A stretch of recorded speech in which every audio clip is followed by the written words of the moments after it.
ప్రతి ఒక్కరికి కూడా ఈ విషయాన్ని గుర్తెరగమని కోరుతూ ఈరోజు నా పక్కనే కుడి పక్కన ప్రసాద్ ఉన్నాడు. ఎమ్మెల్యే అభ్యర్థిగా నిలబడతా ఉన్నాడు. మీ చల్లని దీవెనలు ఆశీస్సులు కోరుతా ఉన్నాడు.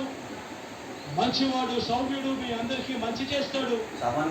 చల్లని దీవెనలు ఆశీస్సులు ప్రసాదించబడుతుందిగా సవినీయంగా కోరుతా ఉన్నాడు. అదేవిధంగా నా ఎడమ పక్కన నా చెల్లెలు ఉమాబాయి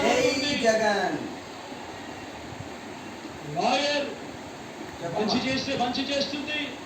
సౌమ్యాలు, చల్లని దీవెనలు ఆశీస్సులు నా చెల్లెలపై కూడా ఉంచవలసిందిగా సవినయంగా మీ అందరితో ప్రార్థిస్తూ సెలవు తీసుకుంటా ఉన్నాను.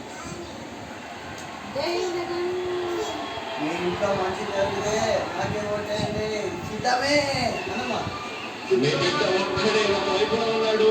అలానే మంచి చేసాము చెప్పుకునేది ఒక్కటంటే ఒక్కటి లేని వాళ్ళంతా ఉన్నారు. మీ ఇంట్లో మంచి జరిగి ఉంటే మీ బిడ్డకు తోడుగా మీరే నిలబడండి.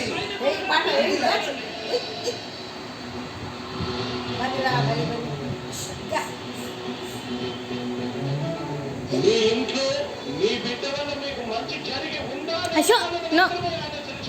మీ ఇంట్లో మీ బిడ్డ ఇలా ఇలా ఇలా ఇలా ఉంటే మాత్రం మీ బిడ్డకు సైనికులుగా మీరే నిలవండి అని చెప్పేసి జై జగన్.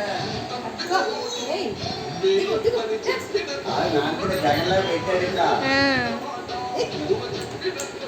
సభను కూడా ఏమని చెప్పిన నాకు సభ